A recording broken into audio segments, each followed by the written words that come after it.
Welcome to the She Would Know podcast, where curiosity meets expertise.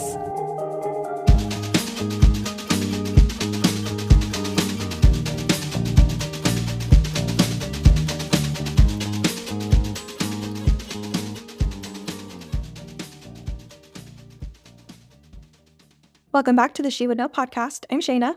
and I'm Chelsea. And today we're talking about something spooky. Honestly, Taxes and accounting. Oh, it is really spooky. It's one of those things where my temptation is to just shove my head in the sand. Yeah. I feel like that's very relatable for a lot of small business owners, which is you. Yes, it is. And it's that sometimes I'm like, why am I doing this? I need to just get in trouble constantly. So I know how to deal with all of this. Honestly, I feel like more people should want jobs at Costco. They are a great company to work for, and they have fantastic benefits. And her always looks so happy. Yeah. Have you seen that lady on TikTok who quit her job as a teacher to work at Costco? No. Oh, she is like, this is the best thing I've ever done for myself. Yeah. And I don't know. I love watching her stuff. Anyways. What's new? How's your life? Let's get the update. I'm good. On my dump this week, I have a few things. I have buyer's regret. I'm not one to impulse buy, but I impulse bought something and I'm past the return window now and I can't return it. And I'm not in the place where I'm going to use it, but it's a vacuum sealer for like food. Oh, okay. And so I saw it. I think it was Naptime Kitchen who shared it. And I was like, wow, that could be me. I could buy all this meat and vacuum seal it and keep it in my freezer and like just be one of those moms. But I'm just not. So I haven't even opened the box and it's been over a month since I bought it. So if you have any inspiration for vacuum sealing meat, please send it my way so I can feel inspired to actually use my purchase. Let's do it together. I'll do that with you. Yeah. We go to Costco. Yeah, you're welcome to. Because I don't even cook that much, let alone have a reason to vacuum seal food. Yeah. But it's fine. Second thing on my dump is, so my great uncle passed away. And while I am sad, I am more sad for my cousins who lost their dad. And I have never really been in a situation where I've felt the need or like been in a position to like help people grieve and like what I would do to help them kind of feel better. Obviously, being there for them is important, but I wanted to get them a grief gift, which seems silly, but I don't know. It could be really comforting. And I was thinking for a long time about like, what could I get for them? And unless you know like specifically like what their favorite things are, it's like kind of hard. Mm-hmm. And I thought bagels and cream cheese for them and their family. I love that. Carbs are a comfort food. So comfortable. Yeah. It's so easy and like generic, but it's also just like, okay, it's nice to have something easy to grab and easy to eat, something for the whole family. Like I bought enough for their families. And yeah, I don't know. I was just nice to be like, okay, in the future, I have a thing. Yeah. I have a thing that I can get for people. So if you guys have a grief gift that you either like to receive or that you've given in the past, I would like to make a list of like go-tos. Yeah. I've only ever gotten flowers. Yeah. And I mean, flowers are nice, but they die. Yeah. And that's just morbid. Like I would much rather have bagels than flowers. Yeah. I love bagels. Oh, that's a great gift. Good thinking. Yeah. Okay. And then the last thing on my dump is potty training. I was potty training my daughter these past couple weeks. How's it going? It's going okay. She doesn't like to tell you when she needs to go potty, so you have to be on it, but she's pretty good at holding it. So we're doing okay. You know, it's up and down. It's so hard to not get like annoyed with them when they have accidents. Yeah. It's been not bad because mostly I just like send her outside, but we have had poop in the grass. Oh no. and I have turf, so it's like it's a little gross. Yeah.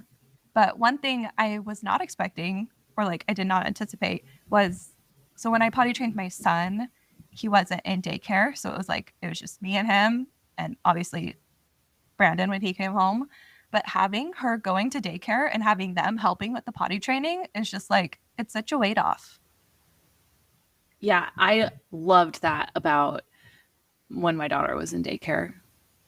Because I was like, okay, I only have to make sure she goes to the bathroom before she goes to school and then a few times after, Yeah. and that's it. Yeah. Yeah. It was so nice. Or, yeah, that's been so nice. So it's helped me have a little bit more patience because I don't have to do it all by myself the whole time. Yeah. And it just feels like kind of weird that we're out of the diaper stage. I mean, pull-ups, but I don't know. I'm excited to see what my budget looks like after we're completely done with diapers. Yeah, I was just thinking about that because my daughter's almost done needing like overnight pull-ups. And I was like, wow, that'll be great to not have to buy those. But then I still have another like 2 years of diapers. So Yeah. Cool. Okay. You want to hear things on my dump? Yes, I do. I found a hack to get new habits going. Just start it on vacation. So I've had a really hard time getting back into like walking or exercise or any kind of movement after having my baby. And we went to the beach this last week. And so I decided I'm just going to go on a walk every morning at the beach because that's like novel and fun and beautiful and feels way easier than like walking around my ugly neighborhood. And I've been able to just like keep the habit as I've come home. So I love there's that. everyone's little hack. Just start your new habits on vacation and then keep doing them. That's an excuse to go on vacation. Exactly. Like, oh, I need to start this habit. I need to take a trip first. Yes. Okay. Then my other thing is I've been experimenting with coffee and different flavors and whatever, and sugar-free coffee syrups are absolutely disgusting. Oh, You can buy them for cheap at TJ Maxx, but they're gross. So I was disappointed about that. I'm sorry. Yeah, I don't drink coffee, but I use those for like my Ninja Creamies or soda. And yeah, the sugar-free just ruins the flavor. I figure the calories are worth it. Yeah.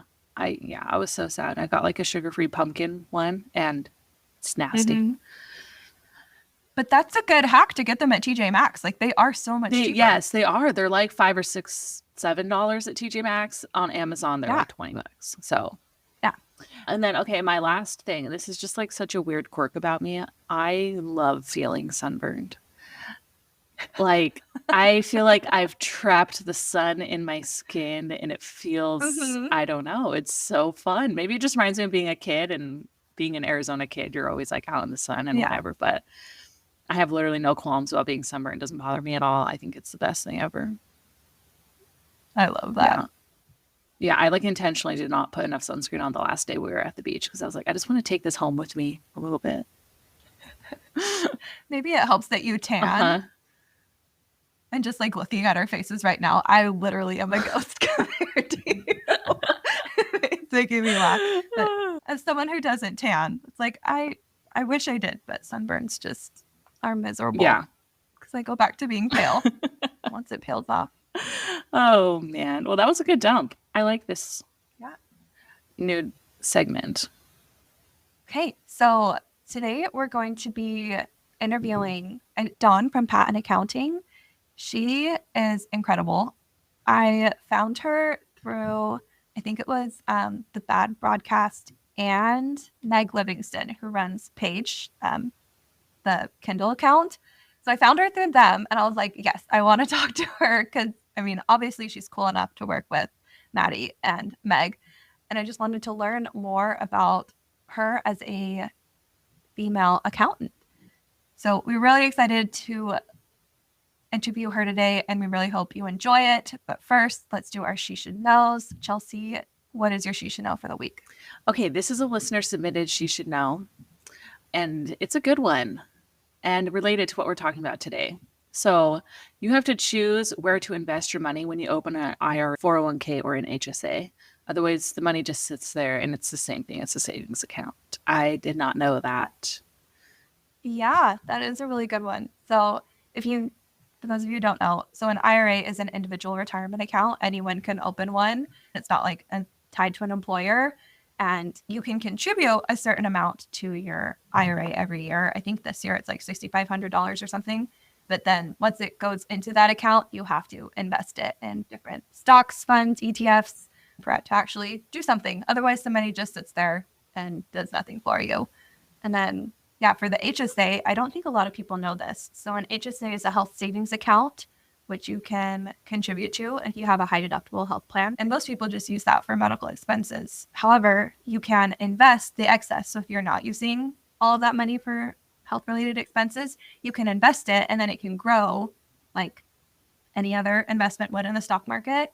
And then you can use that money for health-related expenses later on in life. So That's awesome. that's my personal favorite investment account. But that's so smart really good you should know. because, yeah, when you're old, you have usually way more health expenses than you do when you're young. So investing it out. Yeah. So what we're doing, like for my family personally, is we max out our HSA every year and we invest all of it and we pay for all of our medical expenses out of pocket.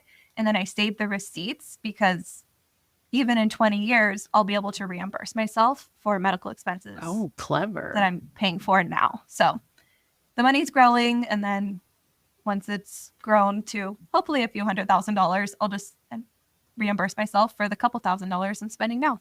Smart. So yeah, that's a really good you should know. Thank you to whoever submitted that one. And these are all anonymous too. When people submit their she should knows, the link is on our bio. So if you want to submit something juicy, go ahead because we don't know who it's from. Please do. And if you ever want credit, like leave your name and we'll give you credit. Okay, so my she should know has to do with voting.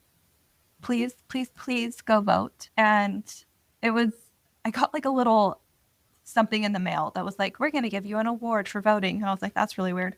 But it told me that while who you vote for is private, like that information will never be shared. If you vote, that is public information. So they're able to see that I voted back in 2022, 2020, and that I'll be voting this year. So I don't know who would ever use that information, but it is good to know that if you vote, it's public information. Yeah. If you're like doing recon on someone, seeing if they're a good person, if they're civically engaged, you can go look and see. Yes. Like if you're dating someone. So, yeah. Like, did you vote? Like, and they lie about it. You can catch Test them. Yeah. Anyways, yeah. I don't really know what you would use that information for, but I thought it was interesting that it was public. Yeah, that is interesting. There you go. There are she should knows for the week. And let's get into this week's interview. Well, we are so glad to have you here, Dawn. Thank you so much for joining us on the podcast. Thanks for having me. So first, we're going to jump into some rapid fire questions to kind of break the ice and get to know you a little better. So I'll set a timer for 90 seconds and we'll just see how many we get through. First one is, what is your favorite meal to make? Probably a salad, honestly, just a giant house salad. Easy. What is your hobby? Crafting. Crafting? Kid crafts right now. I have a toddler. Yep. It's fun. Relatable. What are 3 words to describe yourself in high school? Embarrassing. Very loving and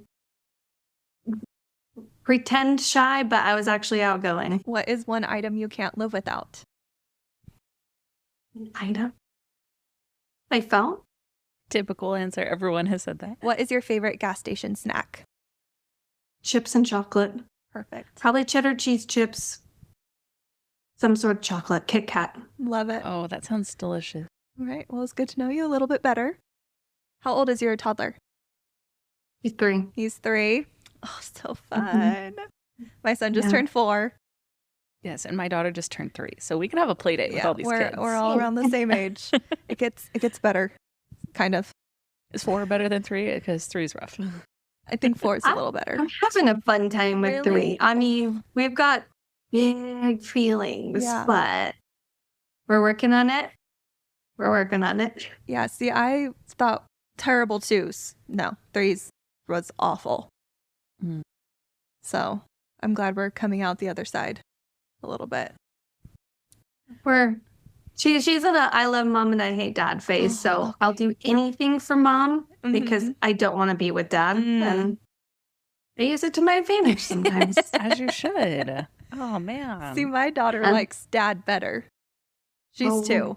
And so, like, I'm pregnant with my second. It's a boy coming in shy of 2 months here. Oh, so And fun. Wow. I kind of hoping he's a daddy's boy Mhm. so that he can carry some of this Yeah. load. I'm sure that will happen. Just train him for birth, you know? That's what we're going to try and do. Yeah. Oh, well, unfortunately, we're not here to talk about toddlers, probably fortunately. But we're really excited to hear about your whole experience in becoming an accountant and working with small businesses specifically. So tell us a little bit about your journey. How did you get into that? Yeah. My journey was an unintentional journey, which is funny because being intentional is like my biggest thing. But sometimes things just happen. And so went to school for nursing. Something about it didn't quite feel right. So I changed my major to the generic major of business. Ended up taking an accounting course because you have to do that for business majors. Really liked the accounting course. So I took another one and then another one. And next thing you know, I was like completing an accounting major, but I still hadn't declared myself as an accounting major because who wants to be an accountant? Mhm. No one. And so finally, it was like a semester before I graduated that I changed my major. And I was like, okay, I guess this is what I'm doing. And found an internship that was a small business accounting firm who helped small businesses. And I realized, okay, maybe an accountant isn't just someone in a cubicle who crunches numbers all day. Maybe I could make this work because I loved talking with entrepreneurs and helping them understand their numbers. My family growing up, we just talked money often enough and spreadsheets and budgeting. Like my parents would pay us for grades growing up. So I was always responsible for my money. So it was just kind of a natural thing for me. And so, yeah, ended up realizing I do like being an accountant when I can build relationships with my clients. And then from there, grew in that firm, ended up kind of just plateauing with my growth. So had to move on. And when it came time to start my own firm, this didn't mean to start my own business. I couldn't like let go of all my clients at that firm. And some of them were like, Dawn, like, we get that you're moving on, but we can't move on. Can we please continue to work with you? And I was like, no, I'm just taking a break from things. And after a few months of them continuing to ask, I said yes. So I took them on as clients, took a few more on as clients. Then people had referrals. And within 3 months of starting my own business, I was calling my sisters up and I was like, I have too many clients and I need help. Can you guys come help me? They came to help. Then I was calling up my friend from grad school to come help. And the next thing you know, I just was hiring a team and starting a business.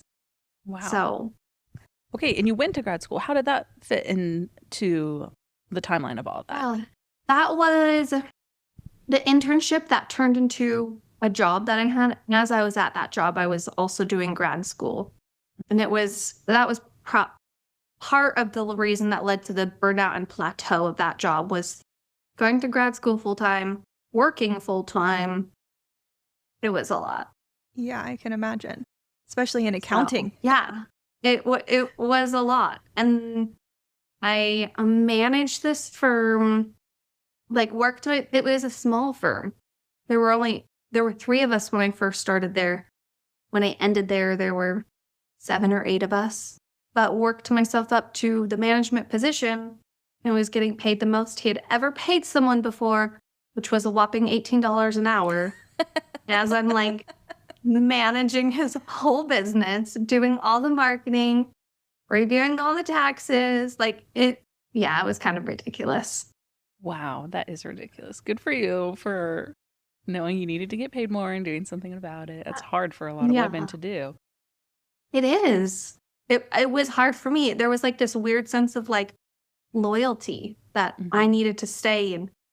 And I feel like those who go to school, actually, maybe not even those who go to school, just anyone in the workforce, this idea that like you have to pay your dues It's like, well, I just got to grind and hustle and pay my dues. Like, I'll work myself up eventually. It's like, no. Why eventually? Yeah, I feel like that's definitely more of a female thing, not as much a guy thing. Hence the pay discrepancy.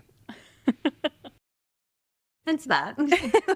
Plus a little more things, but yeah. So, I mean, accounting is usually very male dominated. Can you share your experience as a female in the field? Challenges, opportunities through school?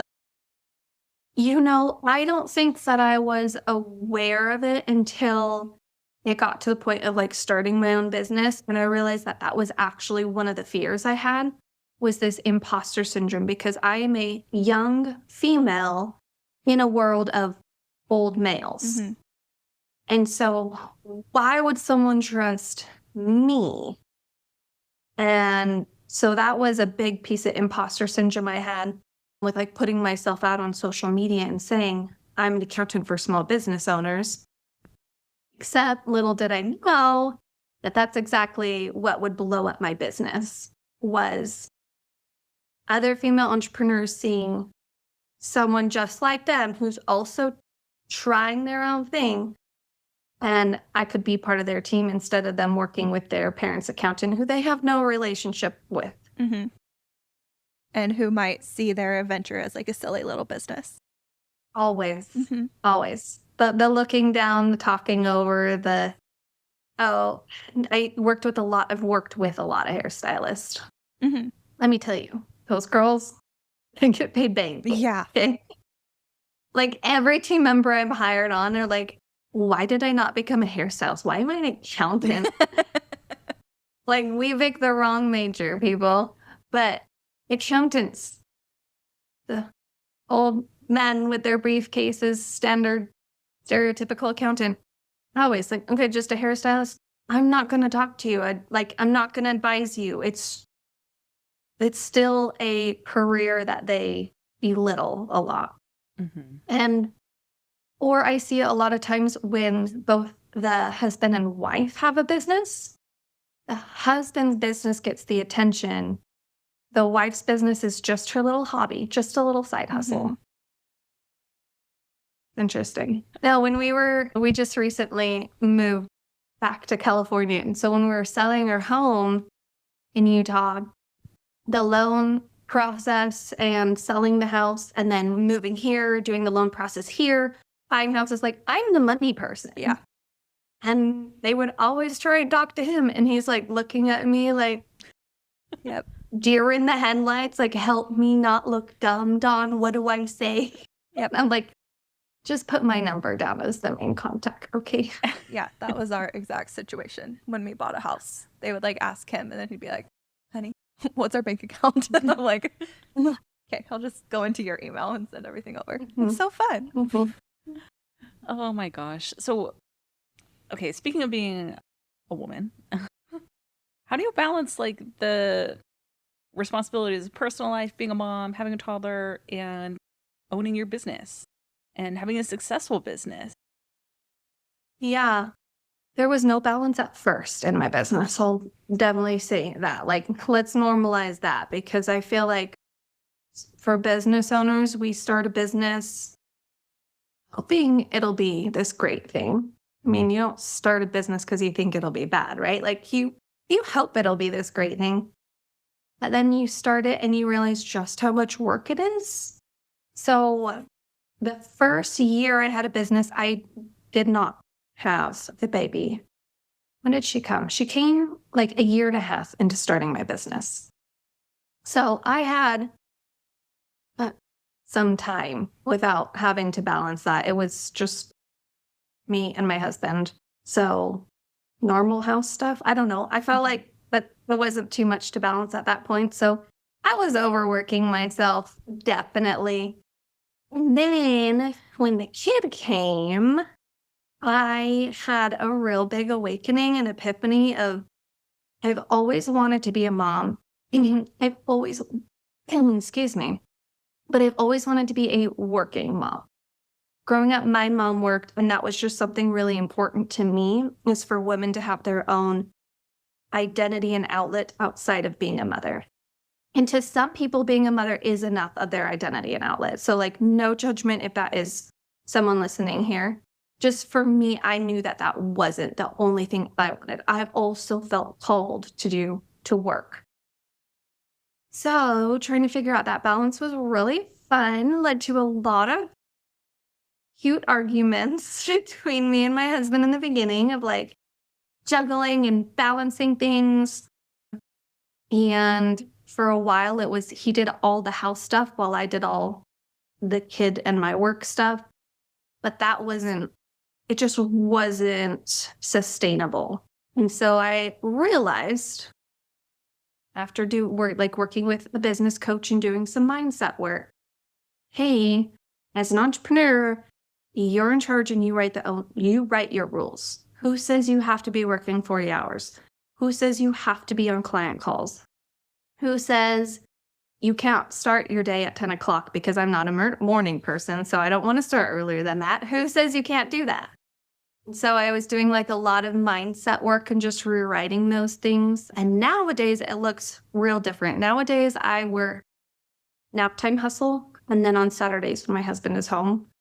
Because for me, my priority is being there with my toddler. I have a lot of fun with it. So I get to be home with her and work while she's sleeping and still have my own outlet that way. Don't know if that's how it will always be, but that's how it is now. Is I created the rules so that my life comes before my business. In the beginning, can you give us a little more insight? Was your husband working full-time? Did you have that pressure of needing to bring in a full-time income? No, Did any of that? That's a huge blessing for that. Is my income has always just been bonus for our family. He was working full-time. And there's been moments when we've questioned, like, is it time for him to leave his job or not? But he also feels called to have his own outlet. He just hasn't figured out what his outlet is aside from full-time work, right? Like he wants to do his own self-employment thing and work part-time, but at the moment it's always been full-time. Okay. Just to help like our listeners, because there's some people it's like, I need to start a business because I need to support my family, and that adds a whole nother level. So just sharing a little bit more background. No, that's a good point. I didn't have those financial pressures, which is what, in my opinion, helped me grow faster, because I could hire and give up my paycheck to someone else and not take home money, versus I have to store everything away and hoard it all because I can't afford to hire anyone else to help at this moment. Yeah.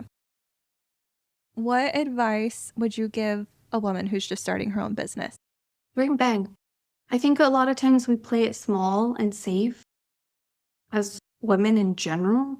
Like, we stay quiet or shy. I mean, back to my rapid fire questions, and I was like shy, but also I was actually outgoing. We like to play it safe. And so we tell ourselves it's just a hobby, or it's just a side thing, or it's just extra income to our family, instead of allowing ourselves to really embrace this dream, this vision, this feeling that we have on our heart that might be a silly thing, but we want to try. Like, no, just go for it and just call it what it is. And it's a business, and make it legit from the start. I know a lot of people just, like, when we think of the legal or financial side, people don't make it legit from the start because they don't want to own that quite yet. But yeah, I would say embrace it. Dream big. How does someone make it legit? Actually register it with the state, set up a separate business bank account, and keep things separate instead of, oh, it's just going to be under my name and I'm not going to register anything. And it makes a big difference, legitimately. If you have an LLC, you get an EIN, and you keep it separate. So do you recommend doing LLC versus what's the Sole proprietorship. sole proprietorship? Yeah, it depends on the state. California charges you $800 a year just to have an LLC. Wow. So I definitely say, like, prove the concept first. Get a couple of clients or a couple sales before if your state charges a lot, but most states, it's something like $40 a year. Mhm. So in those states, I don't even question it. Of course, your dream, this thought that's on your mind, is worth the $40. Go for it. Start the LLC, get a separate EIN, get a separate business bank account, and call yourself a business from day one. And what benefits does that have? It really, I mean, legally, financially, the benefit is later when your business does grow, you don't have to go back and do it all again and now get a new bank account and trade all of your auto transactions over to this new bank account and have people start paying you to another bank account and taxes and POS systems. Like, it has that benefit. But the biggest benefit of all is the mindset that comes with it, of just that ownership aspect of like, I am a business owner. This is worth setting aside my time, or this is worth dedicating time to, and telling your spouse or your kids of, hey, I'm going to have dedicated time to work in my business instead of the push it back, let people step all over you because it's just a little hobby you have. Mhm. I totally agree with that. And setting up an LLC, I remember when I did it for my business, it took like 45 minutes. Like, it really didn't take very long at all to do. No, it's, like 15, 20 minutes usually. Yeah. Awesome. Well, you get to see so many businesses from like the back end, which I think is really cool. I bet you just have a lot of cool stories and things to share about that in general. But what are the most common financial challenges you see business owners facing? The biggest one is people burying their heads when it comes to finances. There's this story, especially we've been focused on like female entrepreneurs. There's this story with women and money that women aren't good with money. Like, finances are for men kind of a thing. And so the biggest thing I see often is people just ignoring their finances and hoping for the best, or ignoring it, knowing it's up in flames, but not taking responsibility to do anything about it. And as soon as those people face it, rip the Band-Aid off and work with us and understand where their money is coming from and where it's going, and are they actually profitable or are they losing money all the time? Once they can face that music, things change in a heartbeat. They change so fast. They can easily create a plan to make things better, but it's just that they're often scared to look into the reality of it. I think that's pretty common, even outside of business. It's like people don't want to know what's going on with their money. And it's hard to solve your problems if you don't know what's going on. Very hard. So what would be your financial tips for small business, specifically females? Look at your money. Really, that's like tip number one. I call it money dates. Go date your money. Go spend some time with it every Friday or different day of the week. Finance Friday, have a little money date. Look at your bank account. See where your money has gone. See how much is coming in. And plan for the coming weeks or coming months. And just that process of like, I'm dedicating this time to be with my money, instead of in your head, you keep telling yourself like, yeah, I'll get to it. Yeah, I'll get to it. Yeah, I'll get to it. And you never do. But like, having that dedicated time makes the world of a difference. I think also sometimes people don't want to, we bury our heads because we don't want to face the reality. But also sometimes it's just uncomfortable. I feel like that's the biggest thing. We haven't had education around it. No one's taught us, so it's uncomfy and we don't know what to do with it. And just making it a habitual process, the uncomfy leaves quicker than you'd think. Yeah, that makes sense. Because even if, new things are uncomfortable. And like you said, it goes away over time the more you do it. Yeah. Yeah. Shane, I don't know if you have any tips to add as a money person too.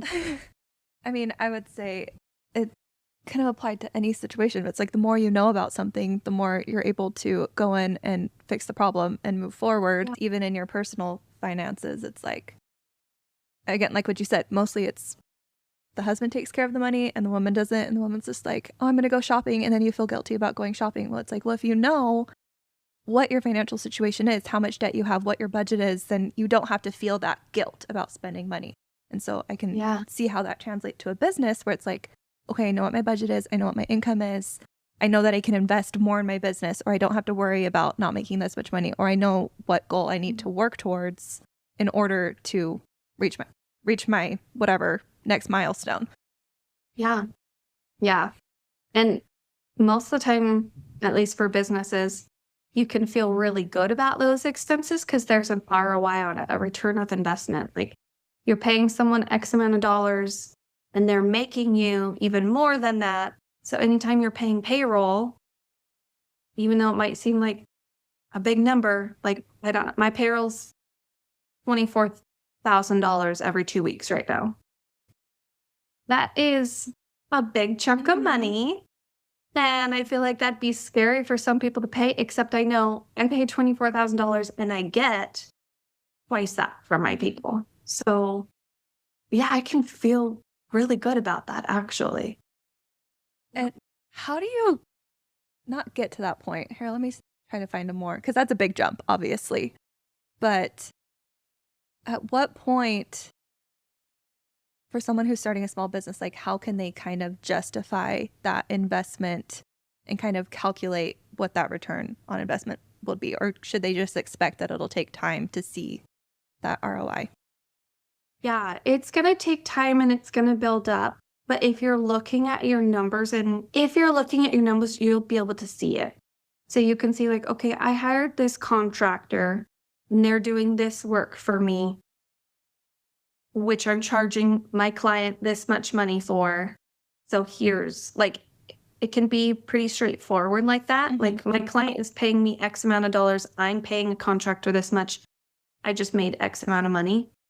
Sometimes it's not straightforward because it's like the person that you hire, or maybe it's a software that you're paying for. It's giving you back time and energy. And sometimes those things are hard to put a number to. So those ones are usually ones that you'll see more over time of like, oh, now that this thing's automated and I have more time, now I see that I'm making more money, or now I see that I'm dreading this task less, or I am showing up better as an entrepreneur, or better as a wife, or better as a mother because my energy isn't being drained by this thing over here. So kind of going through your expenses little by little to analyze what it's giving back to you helps you feel good about spending that money. I agree. Like hiring an accountant. That might seem like I'm just throwing money away. But in fact, there are a lot of benefits. Give us some. Yeah. I mean, there's a lot. So time, energy, money, all of those things. We'll hit on all of those. But time-wise, when it comes to hiring an accountant, taxes, you don't know taxes unless you went to school for taxes. And I went to school for taxes for years, and I'm still learning tax stuff, okay? So don't spin your wheels with your time trying to be your own CPA when that time could go to family or working with clients or doing other things. Like you could legitimately be making money with the time that you're instead trying to just save money by doing your own taxes on, or bookkeeping for that matter. And then also the expertise that comes with it. There's going to be write-offs or mistakes made. Even just this feeling of like unknown, did I make a mistake? I don't know. You don't have to have that if you hire an accountant. You just know, great, they're trained professionals. Hopefully they did it right. Kind of a thing. Like take it off your plate. And then energy management. I'm big into energy management these days. And energy management is like, will it light you up? to be in the numbers of doing your own bookkeeping and taxes. And if not, don't do it then. Go follow something that will light you up and pour into yourself. That is excellent advice. I love all of that. Yeah, put the liability on someone else.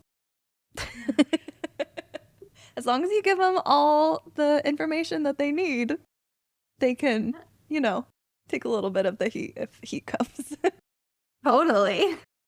So at what point should a small business owner or a side hustler look at hiring an accountant? Like, is there an income threshold or? I say from the very beginning, like that's one of the first people that you should talk to. They say, hey, I have this idea that I want to do. What's your advice for me? And that's when we could talk about like, okay, is an LLC the right move for you? Should you have a separate business account? What are you thinking price-wise even? Like, go get someone else to double check that for you.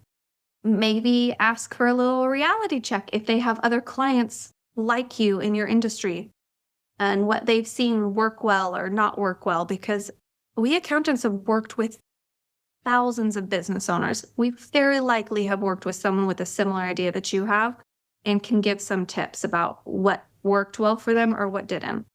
So pick our brains with that and then hire us for taxes from the get-go. I just don't think that that's something small business owners should mess with. It's too complicated, business taxes.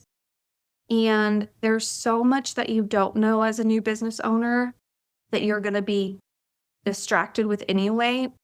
Why add taxes to that list of distractions? I do think, though, that it's helpful and empowering for business owners to do their own bookkeeping from the start. So, like, be tracking how much you're making and how much you're spending and be keeping an eye on that. I know that's new. I know there's going to be a learning curve to it.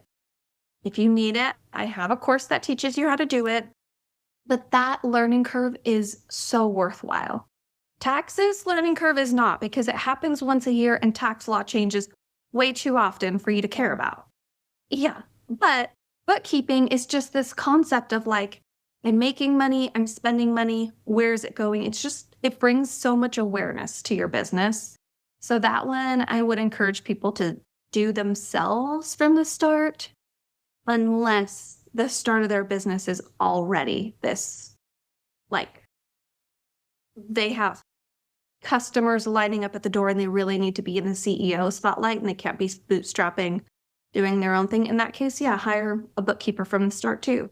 For most people who are startups, that's not quite the case. It takes them a little bit to get there. I agree. I'm not an authority, but I agree. What does paying an accountant look like? Is it like a one-time fee, a monthly fee, a percentage, or how does that work? Oh, good question. For taxes, well, actually, I guess what I should say is it depends on the accountant and it depends on the packages. So when you're shopping around for an accountant, you're going to want to shop for personality. I don't think people prioritize that enough. Well, I think female entrepreneurs are learning to prioritize that one a little bit more.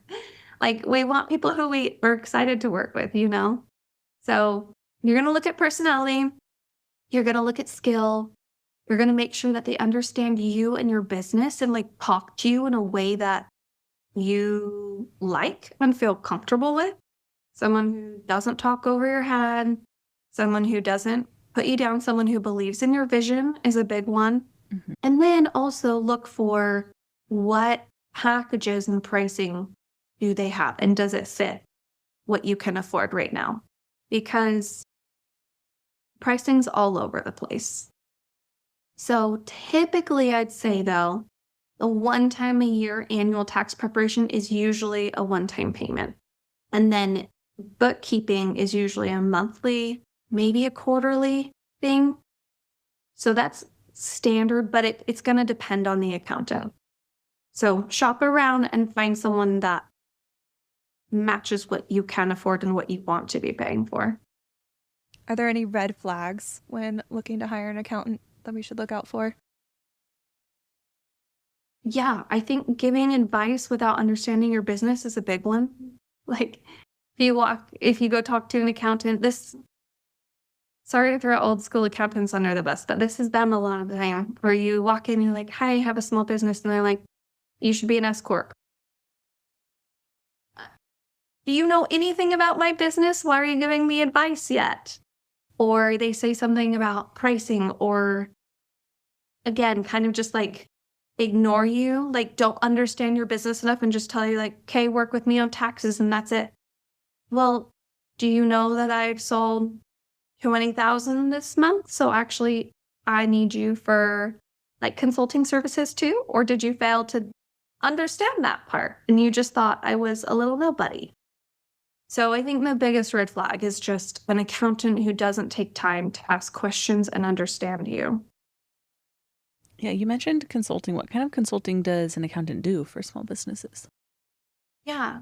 Again, it's going to depend on the accountant. Our firm does consulting services for business owners who are looking to grow. So that's specific to us, where we focus on growth and projections and forecasting and making sure that you are setting your business up for success in the way, intentional growth, I should say, like in the way that you want it to be growing. But there's lots of different types of consulting. It could be consulting looking at pricing. It could be consulting looking at all of your expenses. It could be consulting. It's going to depend on your business and what you need. But our business does growth. I have a couple of listener questions. We've kind of covered them, but we'll still ask them. So the first one is, do you think everyone needs a tax professional? Yes. Yep, 100%. I mean, I love doing my personal taxes. I'm a nerd, but business taxes, would have no idea where to start. And then yeah, you have like just W-2s and stuff. Do your own. Yeah. That's fine. Once you have a business or like a rental property and investments, yes, you need a tax accountant. That's when you need someone. And then the second one is, do I need to have a lot of money before starting a small business? If so, how much? No, but this is going to depend on your financial situation, I guess. If you need money to pay your bills every single month and you're relying on your business to do that, yes, I would encourage you to have at least like 6 months of runway. So like 6 months of savings, because it's going to take you a while to build up your business. If you're okay starting as a side hustle or like working part-time while you're doing a full-time job, or your family doesn't need that income, then no, you don't need a single penny to your name to start a business. That's awesome. And there's probably so much we could go into that and asking you so many questions about that. Well, what else do you think women need to know about accounting and finances that we haven't covered? Yeah, I think the biggest thing is like, oh God. And you can have like stable footings outside of the finances to help you with that. Yeah.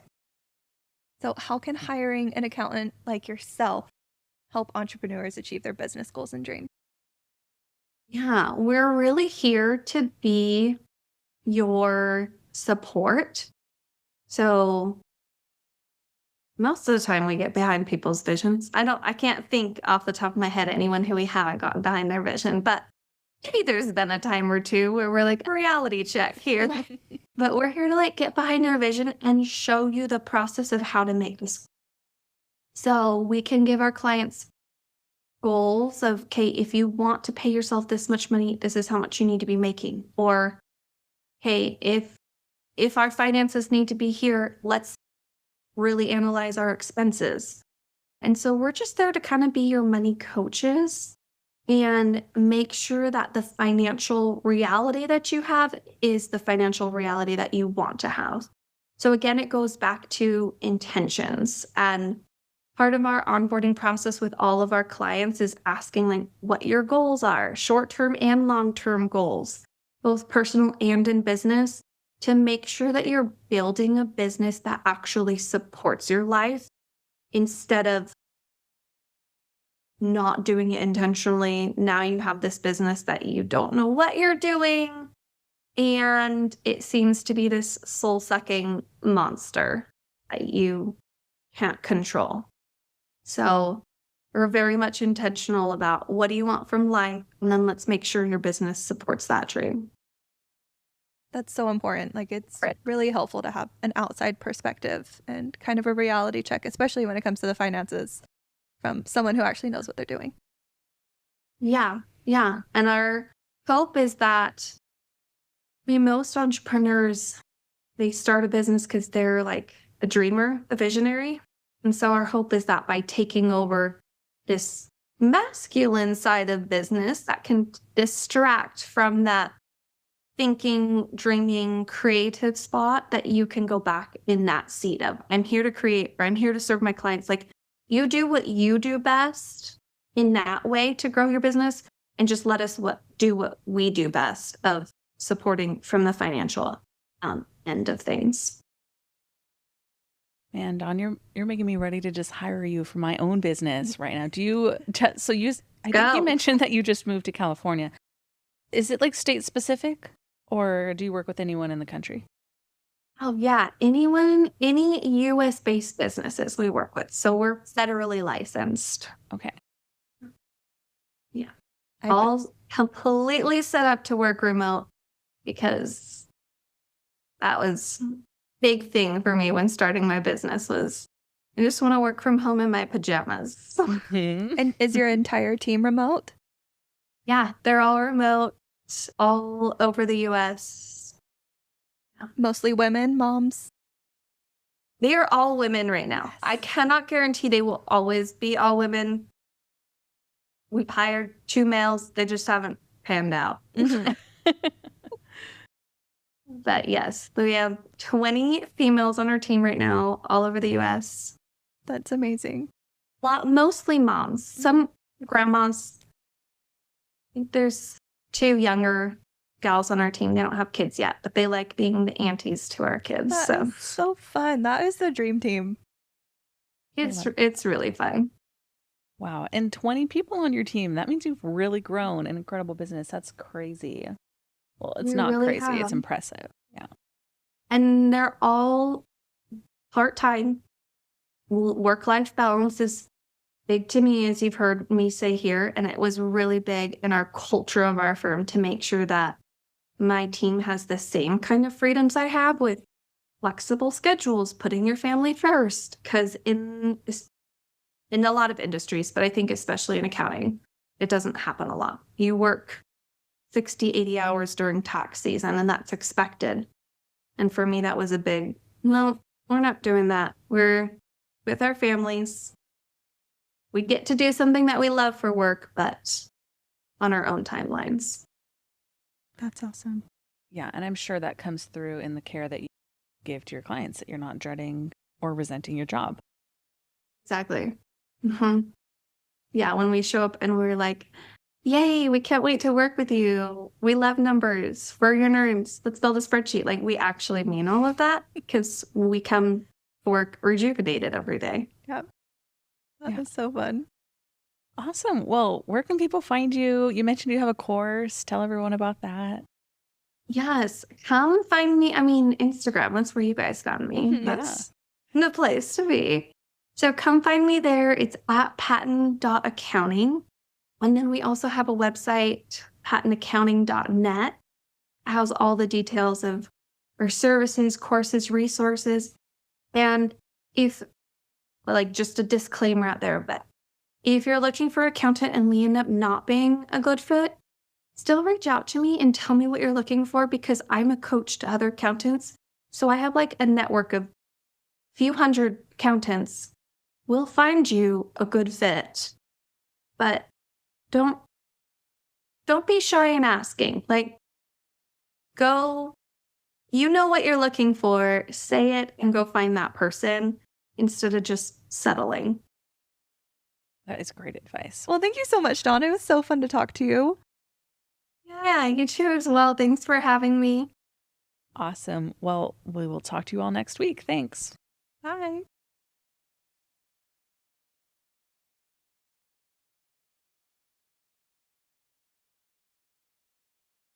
Thank you for tuning in to another episode of She Would Know.